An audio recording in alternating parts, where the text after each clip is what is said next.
పగలంతా శాంతస్వరూపినిలా పూజలందుకునే మదురై మీనాక్షి చీకటి పడగానే సంహారం మొదలుపెట్టేది. భయంతో వణికిపోయిన జనం. ఆ సమయంలో మదురైలో అడుగుపెట్టారు ఆదిశంకరాచార్యుల వారు. ఏకంగా అమ్మవారితోనే పాచికలు ఆడారు.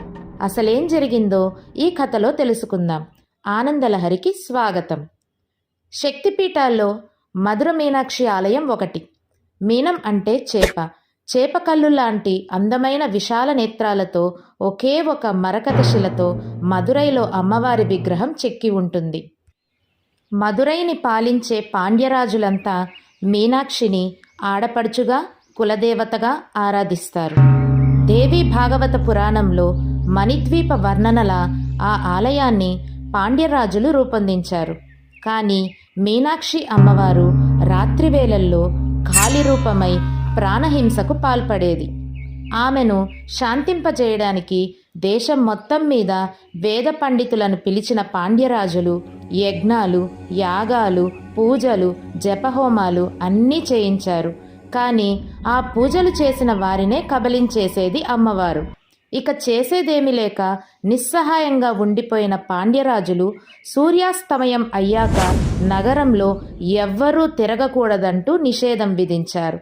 ఆ మాట ధిక్కరించి ఎవరైనా బయటకు వస్తే అమ్మవారి కోపాగ్నికి ఆహుతైపోవాల్సిందే. అక్కడ క్షేత్రపాలకుడు, అమ్మవారి అర్ధభాగమైన శివుని రూపమైన సుందరేశ్వరుడు కూడా అంతా చూస్తుండిపోయారు.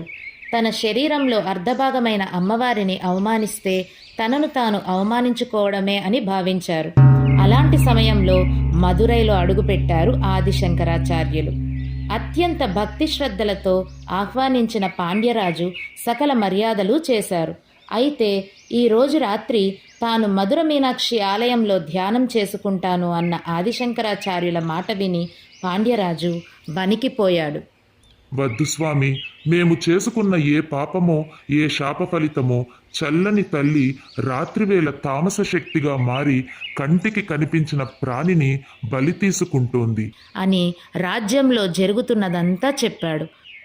అంతా విన్న శంకరాచార్యులు సన్యాసులకు గృహస్థుల భిక్ష స్వీకరించే వరకే ఉండాలి, కానీ ఆ తర్వాత ఆ ఇంట ఉండరాదని చెప్పి జగన్మాత ఆలయానికి వెళతాను, అడ్డు చెప్పద్దన్నారు. దివ్య తేజస్సుతో వెలిగిపోతున్న ఈ బ్రహ్మచారిని ఇక చూడనేమో అని పాండ్యరాజు చాలా బాధపడ్డాడు. ఆదిశంకరాచార్యులను ఆలయంలోకి తీసుకువెళ్ళి తిరిగి అంతఃపురానికి వెళ్ళాడు. పాండ్యరాజుకు ఆ రాత్రంతా నిద్రలేదు. యువ సన్యాసిని అమ్మవారు బలి తీసుకుంటుందని, ఆ పాపం నా వంశాన్ని పట్టి పీడిస్తుందని బాధపడుతూ కూర్చున్నాడు. గర్భగుడికి ఎదురుగా ఉన్న విశాలమైన మండపంలో పద్మాసనం వేసుకొని ఆదిశంకరాచార్యులు ధ్యానంలో కూర్చున్నారు. గర్భగుడిలో అమ్మవారు అత్యంత ప్రశాంతంగా కరుణారసాన్ని కురిపిస్తున్నట్లు కనిపించింది. అప్పటి వరకు అక్కడి వాతావరణం ప్రశాంతంగా ఉంది. ఉన్నపాటుగా ఆలయంలోని గంటలన్నీ వాటంతటవే మోగసాగాయి. ఆలయం మొత్తం దీపాలు వెలిగాయి. గర్భగుడిలో ఉన్న అమ్మవారు మెల్లగా లేచి నిల్చుంది. అర్ధనారీశ్వరుడి వైపు తిరిగి నమస్కరించింది. అడుగులో అడుగు వేస్తోంది. ఇంతలో ఎదురుగా విశాలమైన మండపంలో ధ్యాన సమాధిలో ఉన్న యోగిని గమనించింది. ఎవరితడు? ఇంత తేజస్సుతో బాలశివుడిలా ఉన్నాడేంటి? తనని చూస్తే నాలో అమ్మ ప్రేమ పొంగుతుంది ఏంటి అని అమ్మవారు తనకి తానే ప్రశ్నించుకుంది. కానీ ఇదంతా గర్భగుడి గడప దాటే వరకే. మరుక్షణం ఓ నీడలాంటి రూపం ఆమెను ఆవహించింది. సాత్విక రూపం పోయి మహాకాళి స్వరూపంగా మారిపోయింది. అప్పుడే కళ్ళు తెరిచిన ఆదిశంకరాచార్యులు అమ్మవారిని కల్లారా చూశారు. ఆదిశంకరాచార్యులు అమ్మవారిని చూసి మాతృమూర్తిగా భావించి స్తుతించడం మొదలుపెట్టారు. ఆదిశంకరాచార్యులను కబలించేందుకు అడుగులు ముందుకేస్తూ వస్తున్న మీనాక్షి అమ్మవారు ఆ శ్లోకం విని చటుక్కున ఆగిపోయింది. మీనాక్షి కొలువైన క్షేత్రం ఎంత అద్భుతమైనదో శ్లోకం రూపంలో చెప్పారు. అప్పుడు ఆలోచనలో పడిన అమ్మవారు ఎదురుగా ఉన్న ఆదిశంకరాచార్యులను, నువ్వు ఎవరు? నేను సంహారం చేపట్టే సమయంలో ఇక్కడేం చేస్తున్నావు? అడ్డు తొలగు అంది.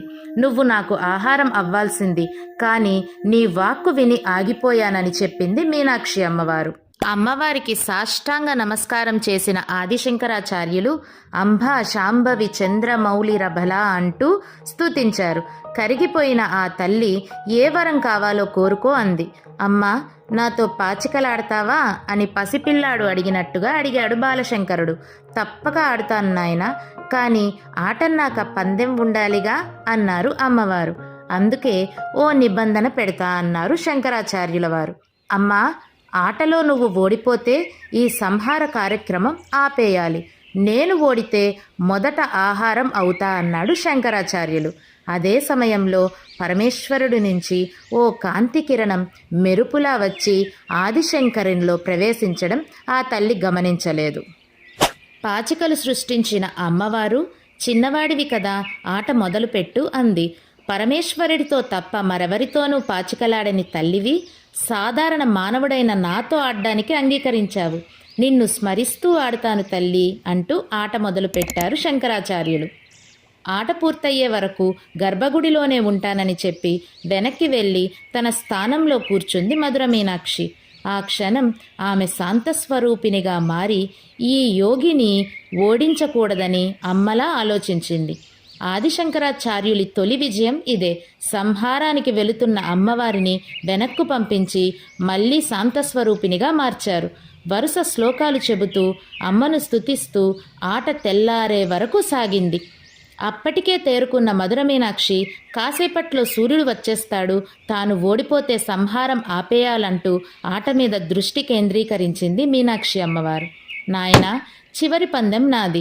నా పావులన్నీ మద్దెగడిలోకి వచ్చేశాయి. నేను గెలిచాను అంది అమ్మవారు. నీ చేతిలో ఓటమి కంటే నీ బిడ్డకు కావాల్సింది ఏముందన్న శంకరాచార్యులు ఆటవైపు ఒక్కసారి చూడమ్మా, సంఖ్యాశాస్త్రపరంగా, అక్షర సంఖ్యాశాస్త్రపరంగా, మంత్రశాస్త్రపరంగా గెలుపు నాది అన్నారు. అప్పటి వరకు పాచికలు ఆడేందుకు గీసిన గడులు శ్రీచక్రమని కానీ, తనను అందులో ప్రతిష్ఠించాడు అంటే బంధించాడు అని కానీ అమ్మవారు గుర్తించలేదు. అమ్మవారితో పాచికలు ఆడుతూ అమ్మవారిని శాంతపరిచి తామస గుణాన్ని పోగొట్టి శ్రీచక్రంలో కూర్చోబెట్టారు ఆదిశంకరాచార్యుల వారు. అప్పుడు కళ్ళు తెరిచిన పరమశివుడు, దేవి, నీ కోపాన్ని, నీ తామస స్వభావాన్ని అదుపు చేయలేకపోయాను. ఎందరో నిర్దాక్షణ్యంగా బలైపోయారు. ఈ ప్రాణికోటిని రక్షించేదెవరు? నీ తామస శక్తినెవరూ జయించలేరు. నేను ప్రయత్నం చేస్తే నా అర్ధ శరీరాన్ని అవమానపరచడమే అవుతుంది. నీ తామస శక్తిని అదుపు చేయగల యంత్రాన్ని మంత్రపూతంగా సిద్ధం చేయాలి. అందుకు ఒక కారణ జన్ముడు దిగిరావాలి. ఏ మలినం అంటని బాల్యంలోనే సన్యాసించి సర్వదేవతా సాక్షాత్కారం పొంది మంత్రద్రష్టగా మారాలి. నీ అనుగ్రహానికి పాత్రుడై నిన్ను తన మాతృప్రేమతోనే జయించగలగాలి. అందుకే ఆ సమయం కోసం వేచి ఉన్నాను. ఇతడు నా అంశతో జన్మించిన అపరబాల శంకరుడు. నిరాడంబముగా సాగించిన అతని పర్యటన యొక్క ఉద్దేశం అతని హృదయానికి పరమశివుడైన నాకు మాత్రమే తెలుసు అన్నాడు శివుడు. అప్పుడు అమ్మవారి ముఖంలో ప్రశాంతత చోటు చేసుకుంది. ఆలయంలో రాత్రి ఏం జరిగిందో అని భయంతో పాండ్యరాజు తెల్లవారేసరికి పరుగులు తీశారు. అక్కడ కనిపించిన దృశ్యం చూసి ఆశ్చర్యపోయాడు. శ్రీచక్రానికి కాస్త దూరంలో నిల్చున్న పార్వతీ పరమేశ్వరులను స్తుతిస్తూ ఆదిశంకరాచార్యులు కనిపించారు. అప్పుడు పరమేశ్వరుడు, ఆదిశంకరులు చేసిన శ్రీచక్ర ప్రతిష్టతో మీ ఇంటి ఆడపడుచైన మీనాక్షి ఇక రాత్రివేళ తామస శక్తిగా మారదని పాండ్యరాజుకి అభయమిచ్చాడు. అందుకే శ్రీచక్రాన్ని దర్శించిన, స్పర్శించిన న్యాయబద్ధమైన, యోగ్యమైన అర్హతున్న వారికి సర్వ కోరికలు నెరవేరుతాయి. ఆదిశంకరాచార్యులు చిత్రించి ప్రాణప్రతిష్ఠ చేసిన శ్రీచక్రం మధుర మీనాక్షి ఆలయంలో భూమిలోకి వెళ్ళి ప్రతిష్ఠితమైపోయింది. అందుకే ఆ ప్రాంగణంలో ఏదో దివ్యశక్తి ఆవహించినట్టే ఉంటుందంటారు భక్తులు. ఇదే మధుర మీనాక్షి అమ్మవారి శ్రీచక్రం యొక్క కథ. ఈ వీడియో మీకు నచ్చినట్లయితే లైక్ చేయండి, షేర్ చేయండి, అలాగే సబ్స్క్రైబ్ చేయండి. మరిన్ని వీడియోస్ కోసం కింద కమెంట్ చేయండి.